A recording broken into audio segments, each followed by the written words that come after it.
इतवार का दिन हिंदुस्तान के लिए बहुत अच्छा नहीं रहा। कोरोना के ओमिक्रॉन वेरिएंट के 24 घंटों के अंदर 18 नए केसेस सामने आए हैं। अब तक मुल्क की 5 रियासतों राजस्थान, महाराष्ट्र, दिल्ली, गुजरात और कर्नाटक में नए वेरिएंट के कुल 21 केसेस की तस्दीक हो चुकी है। उनमें से 9 राजस्थान और 9 महाराष्ट्र में रिपोर्ट हुए हैं, जबकि राजस्थान में एक ही खानदान के 4 अफराद इस नए वेरिएंट से मुतासिर पाए गए हैं। इस खानदान के 4 अफराद हाल ही में अफ्रीका से वापस आए थे और उनके राब्ते में आने वाले 5 दीगर अफराद मुतासिर पाए गए हैं। जीनोम सीक्वेंसिंग के बाद इतवार को इन 9 अफराद में ओमिक्रॉन वेरिएंट की तस्दीक हुई है। इससे पहले पुणे के एक और मुल्हिका जिले पिंपरी चिंचोड़ में 7 अफराद में ओमिक्रॉन वेरिएंट की तस्दीक हुई है।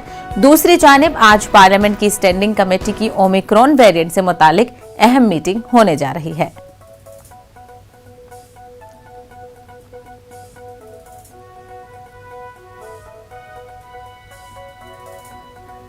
नागालैंड के मोन जिले में सिक्योरिटी फोर्सेस की फायरिंग के मामले में वजीर दाखिला अमित शाह आज 3 बजे लोकसभा और 4 बजे राज्यसभा में बयान देंगे।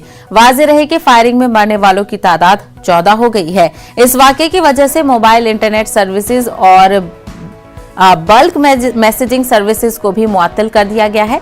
हुकूमत ने इस मामले में SIT की जांच का हुक्म दे दिया है। दूसरी जानिब फायरिंग में हलाक होने वालों के अहले खाना से मुलाकात करने के लिए तृणमूल कांग्रेस का एक 5 रुकनी वफ्द आज नागालैंड का दौरा करने वाला है। TMC के वफ्द में मेंबरान पार्लियामेंट परसून बनर्जी, सुष्मिता देव, अपरूपा परदार और शांतनु सेन और पार्टी तर्जुमान बिस्वाजीत देव भी शामिल होंगे। मगरबी बंगाल की वज़ीर आला और TMC की सरबराह ममता बनर्जी ने इतवार के रोज मुतासिरा खानदानों से ताज़ियत का इजहार किया था और फौज की तरफ से मुकम्मल तहकीकात का मुतालबा किया था। दूसरी जानिब आज नागा स्टूडेंट्स फेडरेशन सुबह 6 बजे से दोपहर 12 बजे तक तमाम नागाबाद इलाकों में मुकम्मल बंद मना रहा है। रूसी सदर के हिंदुस्तान आमद से कबल वजीर खारजा एस जयशंकर ने अपने रूसी हम मुंसिब सरगई लारोव से नई दिल्ली में मुलाकात की और मुख्तलिफ उमूर पर तबादला ख्याल किया। वाज़ेह रहे कि रूसी सदर व्लादिमीर पुतिन हिंदुस्तान और रूस की दिहाई पुरानी दोस्ती को मजीद मजबूत करने के लिए आज दिल्ली पहुंच रहे हैं। कोरोना बहरान की वजह से पुतिन का हिंदुस्तान का यह दौरा बहुत मुख्तसर यानी सिर्फ चंद घंटे का रखा गया है। इसी दौरान दोनों ममालिक के दरमियान पहले 2+2 मुज़ाकरात होंगे, जिसमें दोनों ममालिक के वज़राए दिफा और खारजा मुज़ाकरात करेंगे। इस दौरान दिफा, तिजारत, सरमायाकारी, तवानाई और टेक्नोलॉजी के शोबों में ताउन को मजीद फरोग देने के लिए मुआहदों पर दस्तखत किए जाएंगे।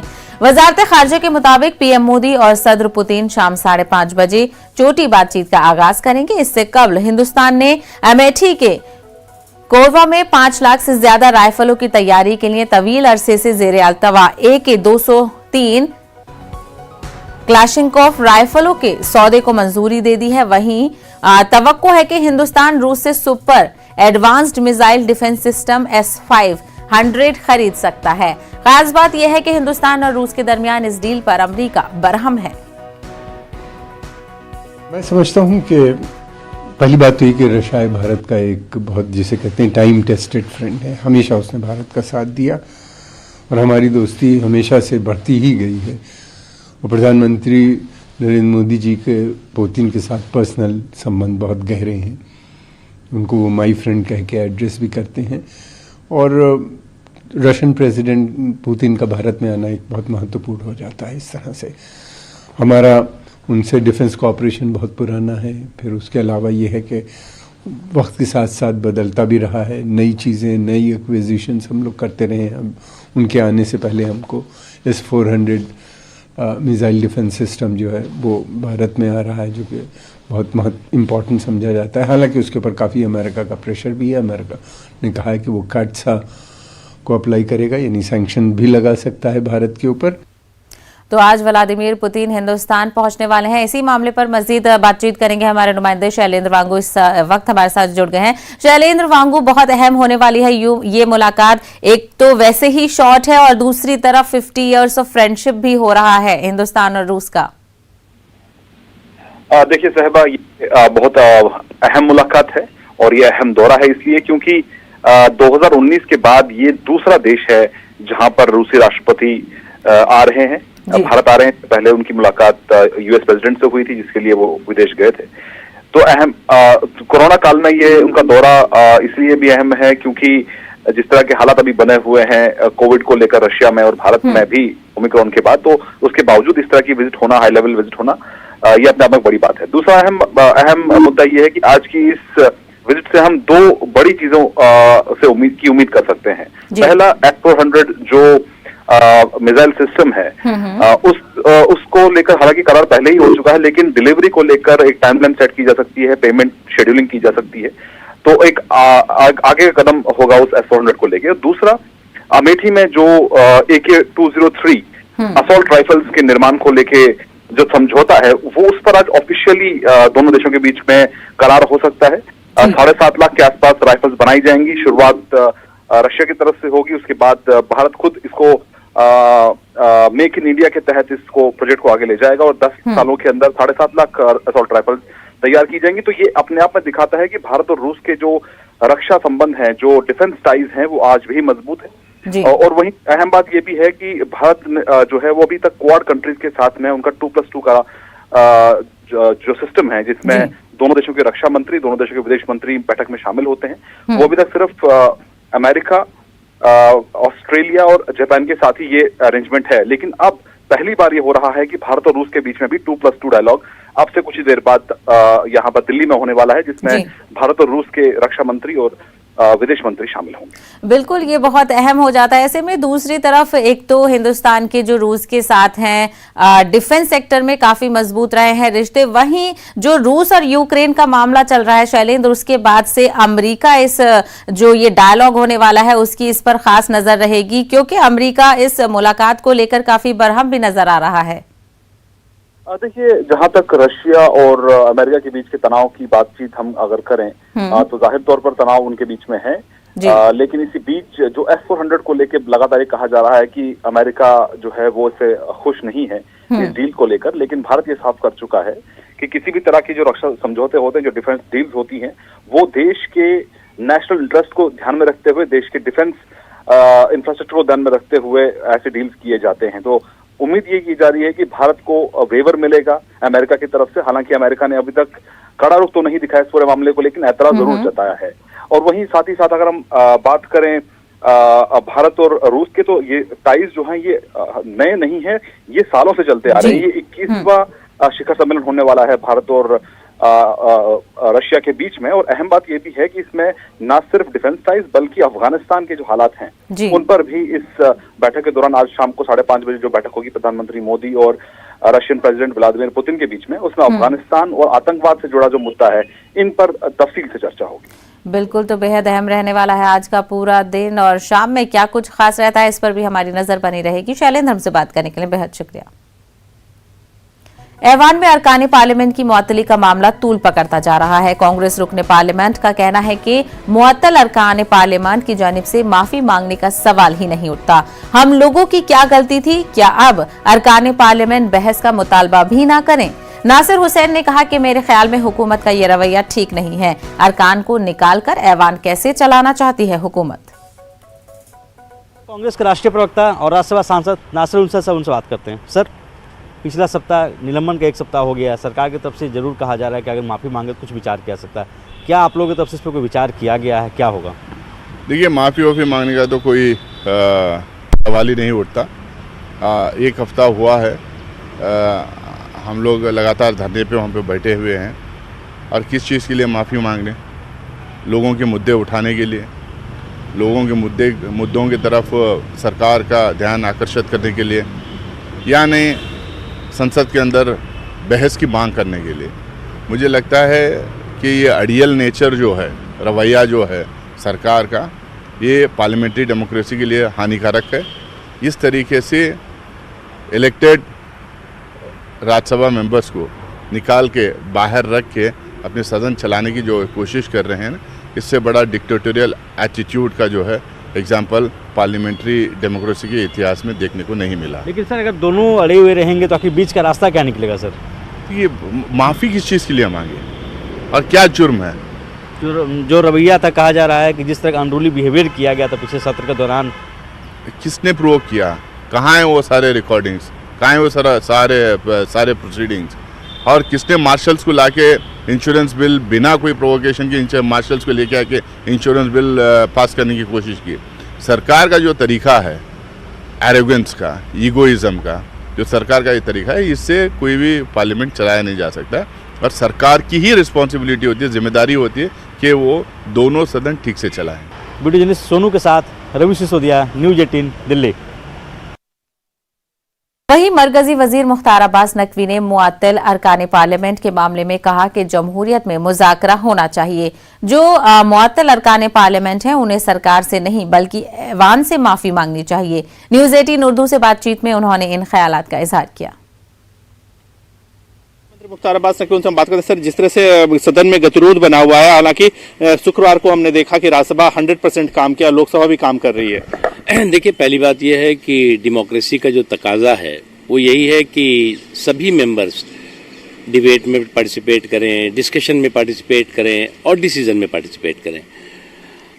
डिस्ट्रैक्शन जो है वो पार्लियामेंट्री डेमोक्रेसी का हिस्सा नहीं हो सकता। 100% डिस्ट्रप्शन हो और डिबेट और डिस्कशन और डिसीजन में कोई पार्टिसिपेट ना करे, तो मेरी तो अभी भी यही अपील है कि सभी लोग उसमें पार्टिसिपेट करें। जो लोग बाहर हैं वो भी अंदर आएं और उन्हें इस बात का खेद व्यक्त करना चाहिए कि उन्होंने जो संसद है, जो लोकतंत्र का मंदिर है, उसको शर्मसार किया है। लेकिन सर, कहीं ना कहीं जो 12 सांसद हैं जिन्हें अभी निलंबित किया गया है सदन के लिए, सदन से पूरे सत्र के लिए, उनका साफ तौर पर यह कहना है कि उनकी निलंबन को वापस लेना चाहिए।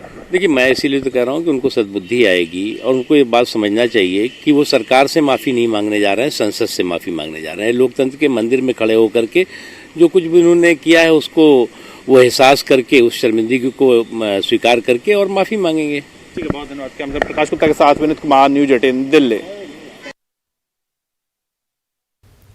सुप्रीम कोर्ट मुंबई के साबिक पुलिस कमिश्नर परमबीर सिंह के खिलाफ महाराष्ट्र हुकूमत की अर्जी पर आज समाअत करेगा। महाराष्ट्र हुकूमत ने परमबीर सिंह की अर्जी की मुखालिफत की है। परमबीर ने अपनी अर्जी में उन पर आयद इल्जामात की सीबीआई से जांच कराने का हुक्म देने की सुप्रीम कोर्ट से दरख्वास्त की है। पिछली समाअत के दौरान सुप्रीम कोर्ट ने परमबीर सिंह की अर्जी पर उन्हें गिरफ्तारी से उबूरी रोक के साथ महाराष्ट्र हुकूमत को नोटिस जारी करके जवाब तलब किया था। महाराष्ट्र के महकमा दाखिला के जॉइंट सेक्रेटरी ने अपने जवाब में हलफनामा दाखिल करते हुए कहा है कि सीबीआई इंक्वायरी का मुतालबा जायज नहीं है।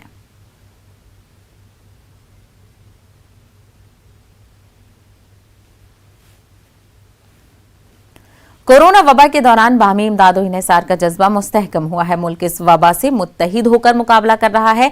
टीकाकारी के ऐलान के बाद हम बेहतर ताउन करें जिससे हम कोरोना को मात देने की जानिब कदम बढ़ा सकें। नेटवर्क 18 इस मुहिम में हर कदम पर आपके साथ रहेगा। जब तक सभी महफूज नहीं तब तक कोई महफूज नहीं होगा। इसी सोच की बुनियाद पर हमारी मुहिम संजीवनी का मकसद ये यकीनी बनाना है कि वैक्सीन पाना सभी हिंदुस्तानियों का हक है। फिलहाल रुकेंगे एक छोटे से ब्रेक के लिए।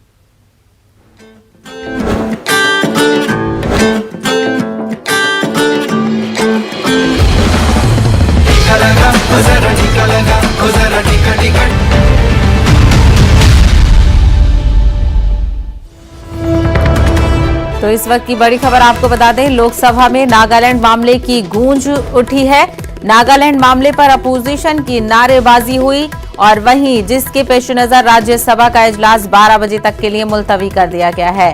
तो राज्यसभा की कार्रवाई शुरू हुई और अपोजिशन के इरादतन के मुताबिक अपोजिशन ने नागालैंड मामले को लेकर हंगामा किया, नारेबाजी की, जिसकी वजह से अब राज्यसभा का जो इजलास है वो 12 बजे तक के लिए मुलतवी कर दिया गया है।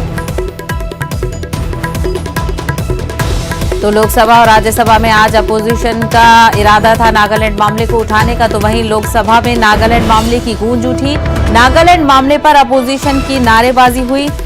इसके अलावा राज्यसभा का इजलास 12 बजे तक के लिए मुलतवी कर दिया गया है।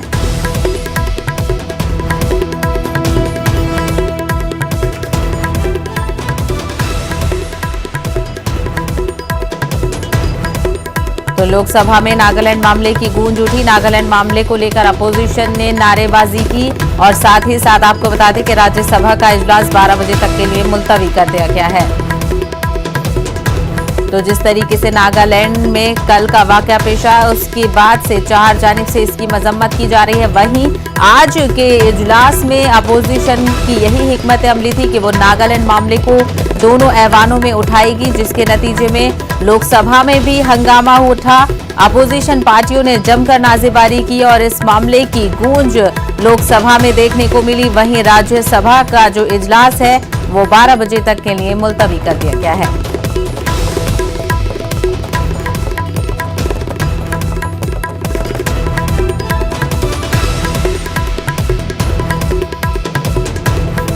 तो आपको बताते हैं कि लोकसभा और राज्यसभा में दोनों में अपोजिशन की नारेबाजी हुई। लोकसभा का इजलास हालांकि अभी चल रहा है, लेकिन राज्यसभा का जो इजलास है उसको 12 बजे तक के लिए मुलतवी कर दिया गया है।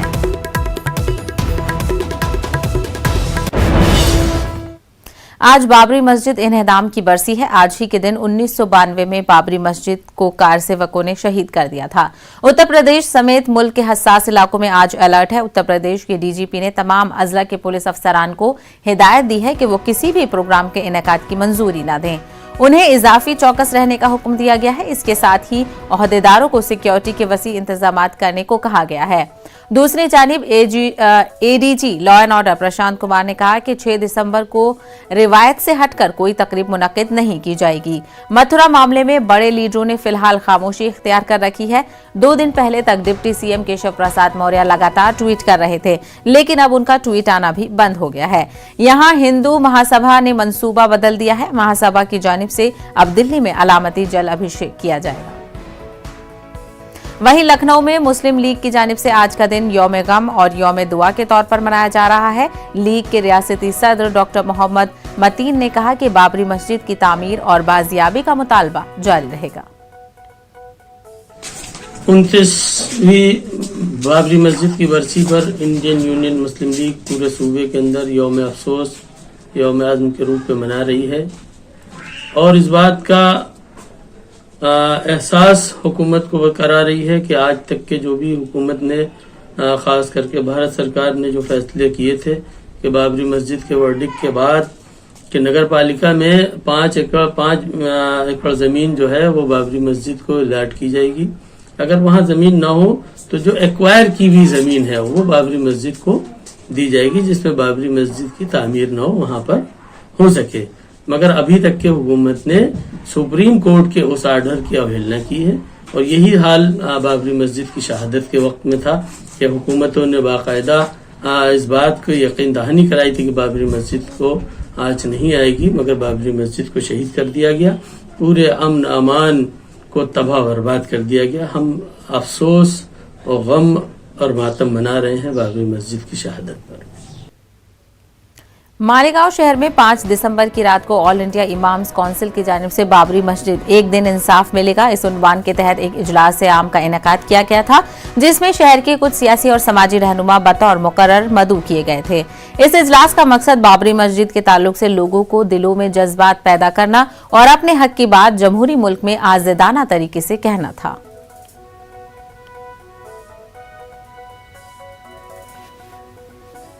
लोग अपनी राय को ना रखें, गोया कि एक आज़ाद मुल्क में लोगों को गुलाम बनाने की कोशिश की जा रही है।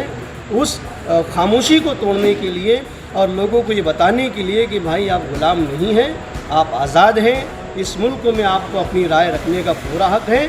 आप अपनी राय एक लीगल तौर पर, संवैधानिक तौर पर आप रख सकते हैं। इस मुल्क ने आपको इसकी पूरी गुंजाइश दी है। ये बताने के लिए हम लोगों ने ऑल इंडिया इमाम्स काउंसिल के ज़रिए से ये प्रोग्राम रखा है और उसमें हमारा अपना भी एक सदमा है, एक हमारा भी गम है कि बाबरी मस्जिद एक मुसलमान होने की हैसियत से और एक सेकुलर होने की हैसियत से उसके ऊपर जो जुल्म हुआ है, हम उस जुल्म और नाइंसाफ़ी को बर्दाश्त नहीं कर पा रहे हैं। इसलिए उसका इजहार करने के लिए आज का ये प्रोग्राम रखा गया है। मालेगांव शहर समेत मुल्क भर के इंसाफ पसंद आवाम की देरियाना ख्वाहिश है कि बाबरी मस्जिद शहादत के मुलजमीन को कैफर किरदार तक पहुंचाया जाए। सीबीआई की खुसूसी अदालत ने जिन मुलजमीन को बरी किया है, सीबीआई इस फैसले को अदालत आलिया में चैलेंज किया जाए और बाबरी मस्जिद इन्हदाम करने वालों को सजा दिलवाई जाए। इसी तरह आज 6 दिसंबर को मथुरा में ईदगाह व मस्जिद के मुकाम को कृष्ण की जन्मभूमि बताकर वहां कृष्ण की मूर्ति रखने की जो कोशिश होने जा रही है उसे रोका जाए। इन दो मुतालबों का मेमोरेंडम मालेगांव जनता दल सेक्युलर और बाबरी मस्जिद बचाओ कमेटी मालेगांव ने शहर के एडिशनल कलेक्टर के जरिए सदर जमहूरिया, सीबीआई डायरेक्टर, सुप्रीम कोर्ट के चीफ जस्टिस और वजीर दाखिला को रवाना किया है। खबरनामे में फिलहाल इतना ही। दीजिए इजाजत। आदाब।